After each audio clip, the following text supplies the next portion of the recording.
Welcome to the podcast, Simon.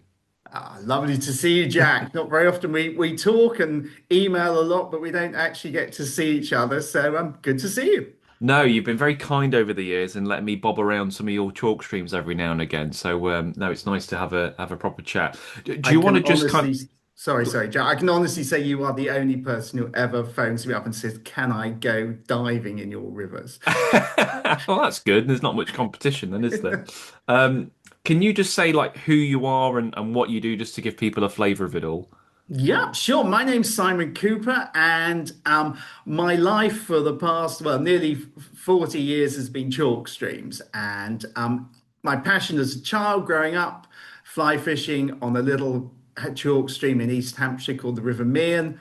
And by some strange quirk and coincidence, in my late 20s, I found a way of making chalk streams my living, and I've done it ever since. And I started out as a fishing guide, and then slowly, Fishing Breaks, my company, has expanded, and we now manage 120 miles of chalk streams from Dorset to Yorkshire. We have a team of great guides. We have a fishing school at Netherwallop Mill in Hampshire, and we do quite a lot of restoration and conservation and management tasks for people who own chalk streams.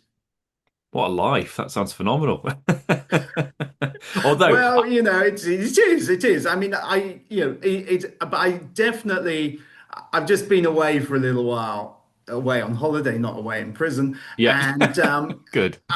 and honestly, the thing and though I love fishing, the thing I love more is rivers, and Yeah. that's what I miss. Really, I really miss. And every day, I'm lucky enough to live on a river, but my life revolves around rivers.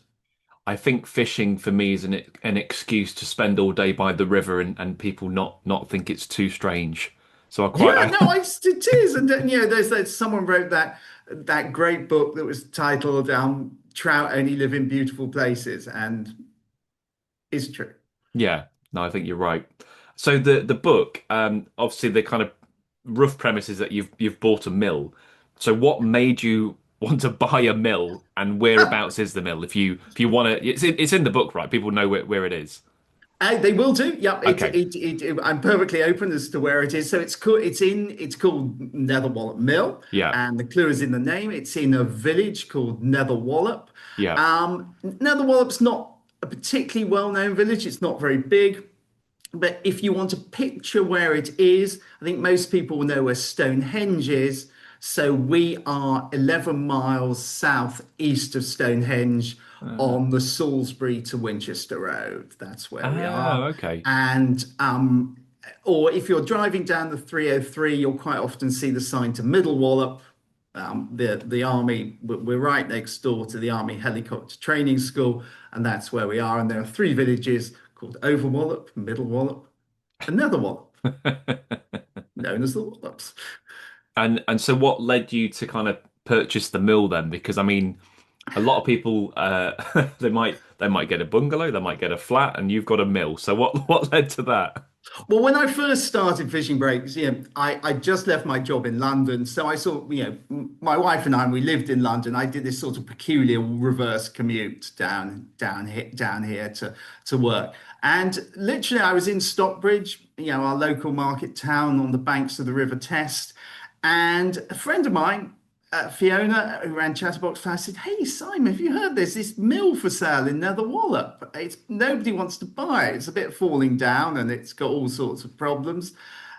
And I'd like to say, "Where's Netherwallop?" She said, "Anywhere Netherwallop. It's like 2 miles up the road." So I went and did a drive-by and phoned up the agent who was, I tell you, it was no surprise it hadn't been sold because he was the most useless estate agent in the world. And I left him a message, and about a week later, he phoned me up and said, "Yeah, blah, blah, blah." And I said, "Well, I'll make you an offer." And I did, and didn't bother to have a survey and bought it. And yeah, it was a mess, to be honest.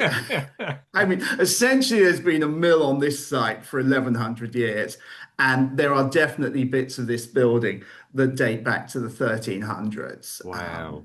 So it's pretty old, and it was in a terrible state. And it took essentially 3 years to restore to become habitable. And there was not a window, a door, there was barely anything. The place was, we had to, the place looked, on the surface it looked okay, but essentially no one had done anything to it since all the machinery and it had been turned into a house in the 50s. So and then so I bought it, and I wouldn't say exactly it's been a money pit. I'd say it'd be considerably worse than that. And what was the mill? I mean, I know what mills are used for generally, but what was this particular mill used for? Is it a flour mill or something else? Or Do you know, you make a really fair point because, yeah, everyone thinks of mills as just flour mills. And in fact, this wasn't quite a flour mill because, water mills on the test, you can find ones that are fulling mills that would wash sheep fleeces. There was even one that ground bones, took the bones from abattoirs and oh ground for wow, bone meal. And then there was one that generated power, Ealing Mill on the test. So, but there are particular one actually specialised in game foods, so making feed for chickens and that sort of thing. There oh was a sideline in flour, and so what you got to sort of think about with mills. Um, if you go back a few hundred years, before the arrival of trains and cars and all everything take transportation we take as granted, going 2 or 3 miles was a big journey for most people. So mills were very, very localized. And so this mill would have ground flour for the village. And so it did, and it had a small bakery as well. But of course, we're only 2 miles from the next village downstream, Broughton, and that had its own mill. yeah. There were mills literally everywhere. They're incredibly important. And so ours, yeah, as I say, and it ground game foods until nobody's entirely sure when it stopped, but it was sometime between the First and Second World War that it fell into disuse. And So not that long ago, really, historically speaking.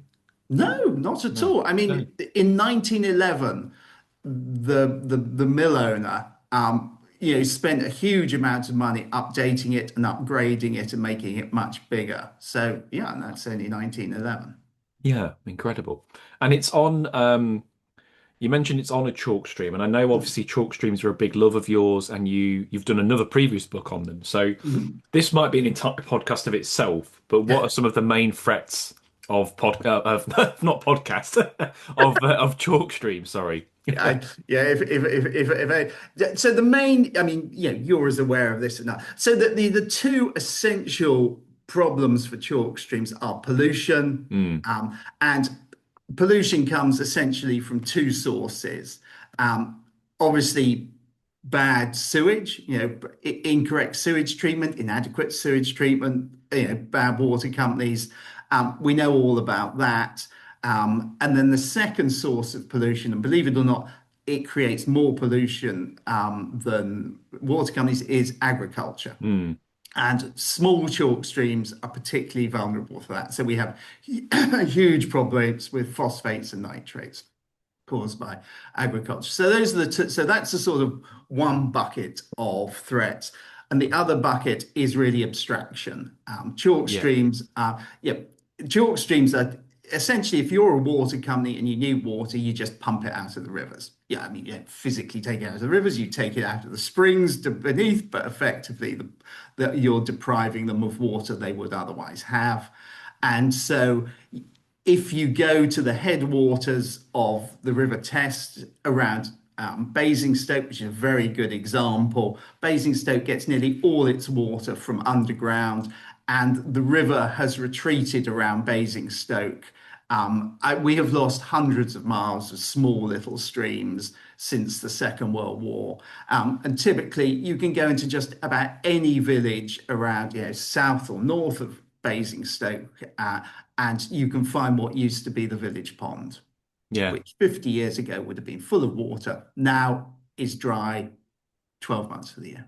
So those are the two biggest threats. And those are good, and those two threats, go in hand with, urbanization, population, and all those things. With the abstraction, is that more of a southern issue or does it happen nationwide? Because I know I hear about chalk streams and abstraction, but I'm not aware of it happening or certainly been as big an issue further north. But maybe that's a rainfall thing. I'm not entirely sure. Yeah, look, that's a really good point. So if you took a map of England Yeah. and plotted all the reservoirs, and then took that same map and overlaid it with where all the chalk streams are, you will discover that there are no reservoirs where there are chalk streams.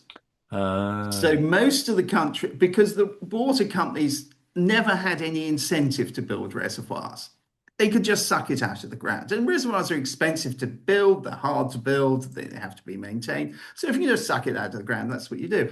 And so that's been the big problem for chalk streams. There's been this free supply of easy to get at water. And so yeah, and that's the issue. so I mean, this might be a kind of simple way of looking at it, but if we could click our fingers and chuck a couple of reservoirs in these areas, that would alleviate chalk stream abstraction in an ideal Yes. world. So really there's three tools in the box for solving this problem. First of all, Britain, in broad terms, we get somewhere between 30 and 35 inches of rain a year in England. And apologies to anyone watching outside England, it's just that chalk streams are only in England. Yes, sorry, we should say that. Yes, yeah, We yeah. should say that. But we only need 6 inches of rain to supply our water needs. So it's not a question of not having enough rain, it's the rain falls in the wrong places. So Right. there's masses of water in the Lake District, surprise, surprise. But there's not that many people who live there. So we need essentially three things. We need reservoirs to provide backup and protection in the driest months of the year. We need a national grid of water to move water from where it's abundant to where it's scarce. And the other thing is we need desalination plants. They Right. they can provide a very useful backup because essentially for chalk streams in particular, they are fine for 8, 9 months of the year. That they go along fine. Abstraction can happen and it doesn't matter too much. But there's a period from probably July through to the end of October when they get critical. And that's when we need the backup from reservoirs, possibly desalination, and from a national grid of water. Just to give them a fighting chance. Yeah, Yeah. exactly, Yeah. exactly. One of the chapters I saw was flooding, is it all bad? Which I thought was quite a kind of thought-provoking idea. So I just thought I'd pick your brains on that one because, yeah, initially, whenever you mention the word flooding, people panic.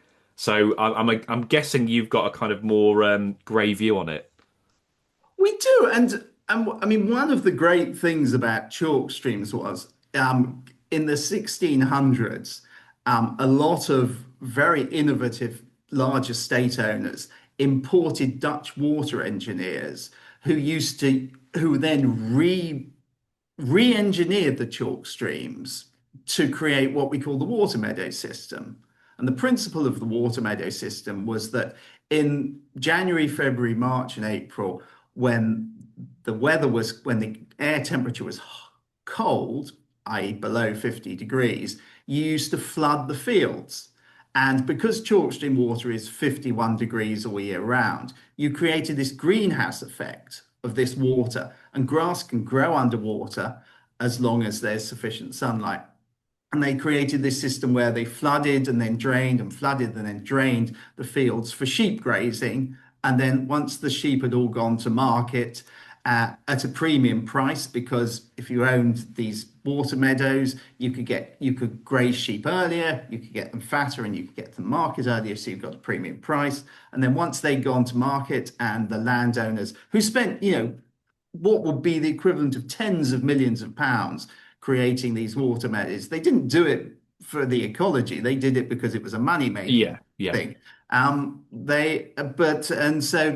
So this flooding was great, and of course, and then once you've done that, you had this fantastic meadow grass that was great for hay, and you could also use the flooding again to instead of just getting one crop of hay, you could get two or three of very high quality hay, which you could then feed your sheep in the winter. So it's this circular economy. And of course, when you put your sheep on the fields, sheep eat grass, and then we all know what happens when the sheep eat grass. So you get this whole fertilizing process. And flooding water meadows is great because it's fantastic for insect life, small fish, otters, birds, water birds, all those sorts of things. So you get this whole ecosystem that revolves around it. And so and where it happens, and it happens accidentally. I mean, the water meadow system hasn't been maintained. It essentially ended soon after the First World War, with first of all, the agriculture changed and mechanization meant it wasn't relevant anymore. But it was just this sort of fantastic thing that created a wonderful environment for wildlife. And we have it now today. If you come here to Netherwallet Mill, directly below us, we have the remnants of an old water meadow, and it's flooded at the moment. And so you can see all the ducks going round. They're in this shallow water, but you can see them because the worms come up and that stuff. It's working with nature, I suppose. I mean, obviously it's a man-made thing, but it's still benefiting a lot of wildlife and flora and whatnot. It's fantastic. It's Yeah. it's it's wonderful.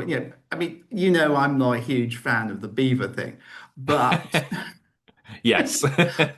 you are essentially creating these temporary wetlands for 3 or 4 months of the year, and Yeah. wetlands are great. Have you? I don't want to pull the lion's tail here, but have you got any beavers in your neck of the woods yet? We have not. We do No. have them on some of our chalk streams. Yeah. They're most prevalent for us are the top end of the Wiley Valley near Oh, Longley. are they? Okay. And there's a few in Dorset on the headwaters of the Froom and down Yeah. there. There are not so many in Hampshire. Yeah, there are some, but there's some. Yeah, they just seem to pop out the ground, don't they? In these or a white van more often not, but yeah. Yeah, yes, it's a whole thing. But Yeah. we'll just look. We're just gonna. It's happened. It would have been better had it never happened. But now it's here. We just got to learn to live with it. Yeah, no, I know what you're saying. Certainly up my way, flooding was a good thing for a fish called well, I'm sure you're familiar with burbot. Do you know the Yeah, burbot? yeah, yeah, yeah. Okay, so I've actually got it's not a stuffed one, but I've got a model burbot on my wall. But they specifically breed on floodplains. So Really, I so did not know that. everyone thinks that burbot went extinct because of it getting warmer, Hmm. which is a myth. But one of the main reasons is we canalized a lot of the rivers and stopped them flooding. And they Hmm. like to go out onto these floodplains and breed. And that's one of the major reasons we lost them because they haven't got these big floodplains to go out back onto. Oh, really? Yeah, yeah, yeah. Good. So We should if bring you're a some down birder, you here for quite the like winter. flooding. Yeah, it's amazing. Yeah, yeah. It's extraordinary how animals adapt to the situation and Yeah, carve out these little ecological niches. yeah, it is. It's phenomenal, isn't it? With the chalk streams, and I know there's another chapter in your book about this, and I think it's pretty much unique to chalk streams, but it's the weed cut. So can you Yes. just explain the phenomenon of the weed cut? Because I know certainly when I go up to like County Durham and Northumberland, if they've got a patch of ranunculus the size of a coffee table, they're chuffed to death with that. So the idea of hacking away at it is ludicrous to them. But obviously in the chalk streams, it's pretty common practice. It is, and yes. So for those listening who don't know what ranunculus is, it's the Latin name for water buttercup. So if you look at this long frondy weed that grows in the river, it's actually a variety of the buttercup family, and buttercups have little yellow cup flowers. There's a clue in the name. If you look at the river variety, they're white. That's and so it grows in the river, and it's really important because it is the foundation. It's the building block for most insect life in rivers. If you don't have ranunculus, it's like a lawn without grass. It doesn't really exist. And so if you're standing in a river, if you ever have the chance, and you just run your hands through the ranunculus, through the water buttercup, and cup your hands, you'll see all Chalkstream river life is contained in that. Snails, nymphs, tiny little insects, everything a fish loves to eat is in there. So it's really important that we, as river keepers, as people who look after chalk streams, conserve them by managing ranunculus. And the problem with ranunculus is that it just grows and grows and grows. And so what will happen is at the start of the year, you look at this river and you'll see this beautiful ranunculus. And if you don't cut it, it will grow to the point where the river just becomes blocked, it becomes unfishable and floods. And so, it will break out into the fields. And so on the chalk stream since the Victorian era, and where they're managed for fishing and to encourage trout and the insect life that trout rely on to thrive, is we cut it. And so um, imagine, so if I was teaching you, I'm going to give you, Jack, I'm going to give you a task. You're going to cut this piece of river and you're Okay. looking upstream and it's just solid ranunculus. You can barely see any water. All you can see is this green weed floating on the surface. And what I'd say to you, you put on your waders, I'd give you a scythe. It's just like an old-fashioned wheat corn cutting scythe. That's all it is. And I'd say to you, look upstream and imagine you're looking at a checkerboard. And what I want you to do is cut out the weed from the white squares and leave the weed in the black squares. And what you're trying to do is you're trying to create this zigzag effect of the current as it comes down through the river. Okay. So you're trying to create open spaces where the fish can feed and the insects can do their hatching stuff. And then you're trying to create the weed remaining where fish can hide in the shade, where insects can hide from predators, and all those sorts of things. And so that's essentially what we do. And we do it from April to October.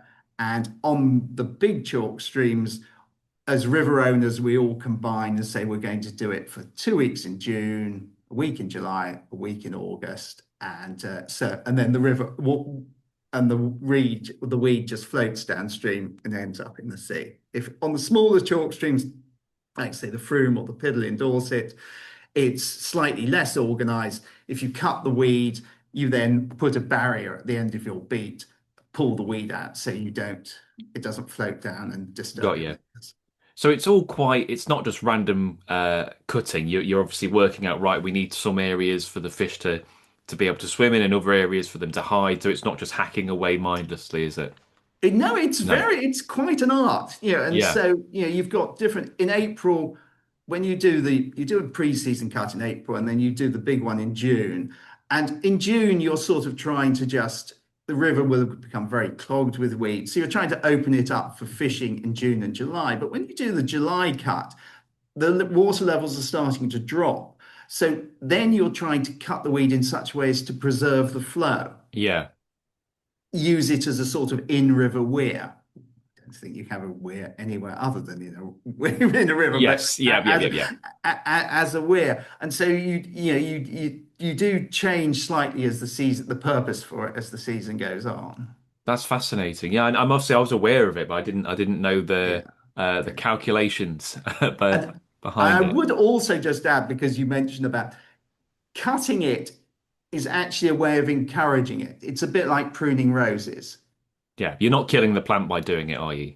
No, you see, if you cut it in such a way, you can make, if you've got one piece of ranunculus requires sunlight and fast flowing water. And so you can cut the weed in such a way that you re-divert the flow. So if you've got poor growth on one side of the river, but good growth on the other, you can actually re-divert the water so the other side grows as well. So there's lots of good things that riverkeeper can do. Yeah.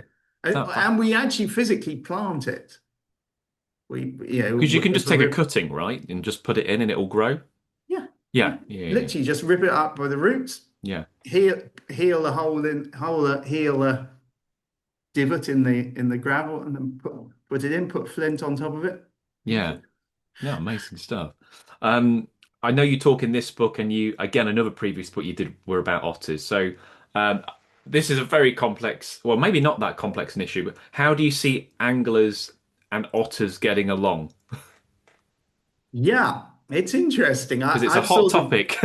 no, look. I mean, part of the book, a lot of the book is about otters Yeah. because, I mean, what I when I moved to the mill 30 years ago, there were barely any otters, and we are now at peak otter. I Mm. mean, and my second book, The Otter's Tale, was all about the otters that came to live with us and the family Kushka brought out. They're here 2 nights out of three. And I mean, recently I mean, we've just finished the winter. I mean, we finished the fishing season end of October.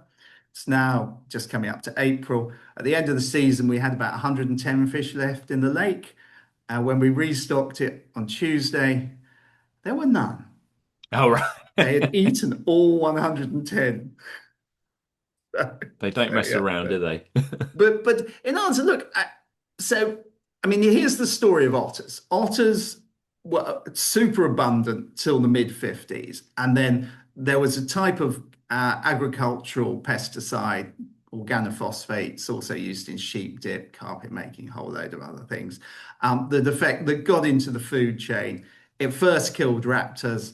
And then eventually, what it did, it never actually killed otters. It just made them infertile. That's So what so DDT. DDT, Yeah, exactly. yeah, yeah. DDT is the sort of is the living evidence of Mm. organophosphates. And though everyone knew it was damaging, the farming lobby was so powerful, it wasn't banned until the late 1980s. And it's taken from the late 1980s until the early 2000s for the DDT organophosphates to work their way out of the food chain. And since then, otters and everyone knows, raptors have boomed, Mm. and it's one of the great conservation stories, and proves it proves conclusively that if there is something bad, you need to just say no.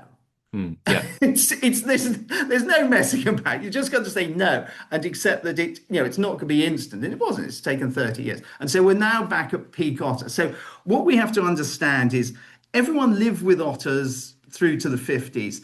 And then the big boom in still waters, first for trout fishing and then coarse fishing after that, happened in a vacuum. There were no otters. And Yeah. so nobody even thought about it. And then so what's how and so the problem is that you could and look, I have my trout lake. It costs me a lot of money, but the fact is you have to accept that if you're working with nature, you have to accept what nature throws at you. And okay, they had 30 or 40 of great years with no otters. Otters have come back. You just have to accept it. And let's face it, stuffing a trout at my lake full of trout is completely unnatural. It's against nature. Exactly the same as stuffing a lake with 50-pound carp. It's completely unnatural. You just have to accept that Mother Nature is bigger than you in this instance. And if you really want to keep otters out, you can. You've just got to build fencing, and it's very expensive. That's down to you. It's a cost of doing business. I accept. I have my lake. I choose not to fence it. The fact that the otters eat my fish is the cost of doing business. Yeah, and I think it's some venues maybe feel it more than others. So, for example, the River Trent's my local river, which is a Mm. big river, and we've got large numbers of barbel, large numbers of lots of coarse fish, and we've also got large number of otters, and the fishing's arguably never been better. So Oh, just wow. so just having I'm not saying the otters are causing that, but just because there's lots of otters doesn't mean there's not going to be good fishing and lots of fish. But because Yes. it's a big river, it Yeah. can take the hit of the otter taking its tax on, Yeah. the odd chub or the odd whatever. That's fine. I think where rivers have felt it a bit more on some of the smaller rivers that, like you said, in that vacuum, the chub and barbel got bigger because Mm. ordinarily it's not natural to have a 15-pound barbel in a river you can almost jump across. They Right. wouldn't get that big normally. So when the top predator comes back, it's like, well, rubbing its paws, thinking, well, this is a new Exactly. meal. So it's getting back to the way nature intended, which I guess is a tough pill to swallow, but it's something people Yeah. will have to accept, really. I think we do. Yeah. I mean, there's two things I would add to that. Firstly, I mean, when wrote Otter's Tale, I did a lot of research on otters, and otters are highly territorial, very Mm, territorial, because they evolution has told them they cannot strip rivers out. They have to, because otherwise they're going to starve yeah, yeah, eventually. So that's the first thing. And the second thing, and it really comes back to your first question, or one of your first questions in this podcast, was about pollution and the state of our rivers. Until we get, fish cannot thrive in polluted rivers. And so that's really the issue. If we can have unpolluted rivers, fish will thrive, and there won't be any problem with otter predation. Or Yeah. sorry, the otter predation will be minimized because fish are thriving. Yeah, no, 100%. I think a lot of anglers kind of put predation as one of the main issues, and I feel like it's just a symptom of other issues. So, or it can be a symptom of other issues. So, like with barriers to migration or pollution, as you say, it's putting all this stress on fish, but they're often problems that are out of sight. So Yeah. you don't see the fish numbers going down straight away with those. Whereas with a predator, when you see that otter or cormorant or whatever with food in its mouth, that's quite a Yeah. motive for an angler. So I can see why people would get a Oh, motive yeah. over that. But I think predation is potentially a problem in areas, but it's not the problem. It's not the biggest problem. It's the other things that we need to solve first, and then obviously predation is a natural part of what goes on in the river.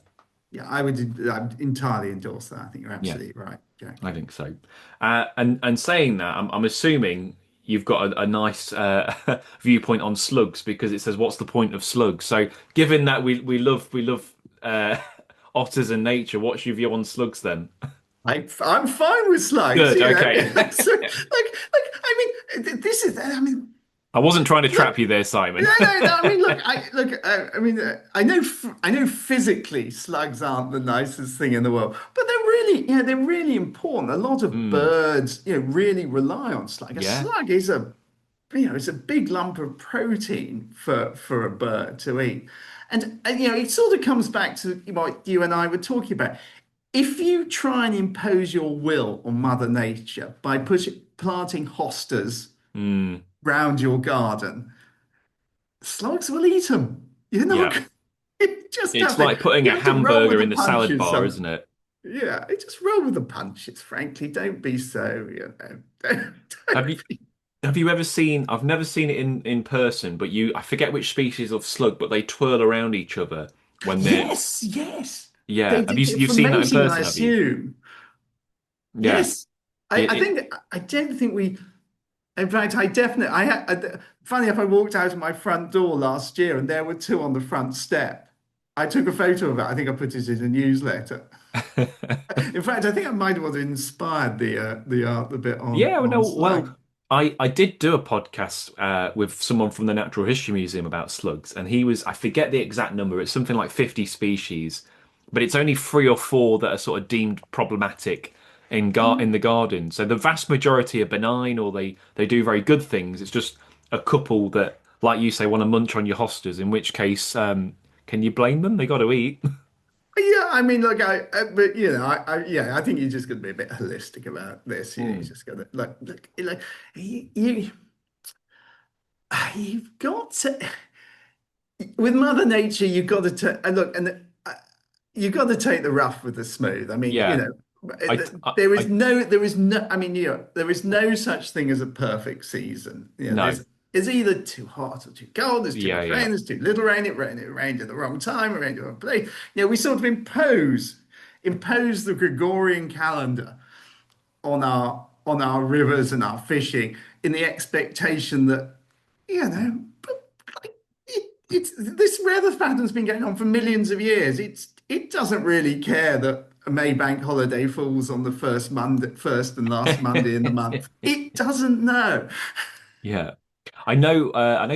Slow worms are quite partial to slugs. I don't know if you get any slow worms in your neck of the woods. Yeah, you see, we get a very occasionally, yes, Okay. not many, but in fact, I would say, I mean, I do. You probably noticed this more than me. I mean, I remember seeing a lot of slow worms growing up, not so many these days. It's hard because they're quite cryptic anyway. It's Mm, not like common lizards or grass snakes, which kind of come out and bask a little bit more. Slow worms do bask a bit, but they're normally under things. So if you've got like yeah. an old bit of wood or a compost heap, Mm, they'll be hiding in there. So I dare say if you poked around some rotting vegetation and that you probably got them on site, but they're yeah. just not being that showy. I know what I did want to ask you actually is what fish have you got in your stretch of river along the mill? Is it just game or have you got any coarse fish? No, we don't have any coarse fish. So we're in fact on the Wallop Brook, which is a tiny tributary of the Test. Ah, It's so small you could jump across it. got you. So we don't even have grading. So it is exclusively brown trout, bullheads, obviously, Oh, a few okay, got bits out, you. obviously, and all the little fish, sort of minnows and that sort of thing. Yeah, But predominantly brown trout, got and you. the Okay. Wallop Brook's entirely wild. It hasn't been stocked for ages. And Is then is of that course, quite up the catchment? Is it nearer to the source, is it or no, we're sort of about so the in fact the Wallop Brook joins the Test at Bossington, so south of Stockbridge, so at yeah, Middle yeah, I know Bossington, Tests. yeah. So we're sort of we're a western tributary. Got you. So, Okay. whereas the northern headwaters of the Test are up near Basingstoke to the northeast, Right. northeast of I here. just I suppose that's mainly size limiting fish then rather than just being high up the catchment. But I do Yeah. remember Bossington let me snorkel it a couple of years ago with Marina Gibson and Jeremy Wade. Weirdly Oh enough, yeah, we all went together and not name dropping and I've never seen as many stone loach in my life. There was so many stone loach all along the edge. really Yeah, yeah. You must. I'm interesting. guessing you must have some in your little brook as well. I think we probably do. Yeah. Yeah, yeah. Um, It was, oh, yeah. what was Oh, your? sorry, I should say we have eels as well. Oh, brilliant. Okay. Well, yeah. I mean, so in my neck of the woods, eels are pretty. I mean, we're so far inland, they're pretty rare. We very, very rarely ever see eels. Very, very unusual. No, we see. Well, in fact, we found a. In fact, it was rather sad last year. We found one that must have been 20 years old. What the otters had just eaten the head on it. They It was do. big. I mean, it was really big. It Yeah. was. Oh, God, yeah. It was a. Must have been about. Yeah. It was definitely 3 foot long because I put it on one of the seats, and they're 3 foot long, and it was really. Yeah. But It, it, the otters had just eaten the head and left the rest of they it. do. Yeah. I think they have the habit of that, don't they? I think I've told this story before on the podcast, but I had a lady who lived in Norfolk on. Is it the Stuff Key or the Stiff Key? Do you know that river at Yes, all? exactly. Yep. And it ran through her back garden, and she had a pet eel that she used to feed bacon, and she would tap on the side of the river, and this eel had learned that the tap meant food, and it would come up to the side, and she'd drop a bit of bacon, and it would take it from her hand, and How she'd known this cool. eel for years, and I found out about this, and I was like, oh, that'd be brilliant to throw, a big trained eel. That's unusual, and the day before I went, an otter had it, and I was like, no. So I was a little bit annoyed at otters that particular day, but yeah, They but are. Well, eels are their top food. they love them, don't they? That's what they like more than everything else. But here we actually rely on them. They keep the uh, crayfish population under control.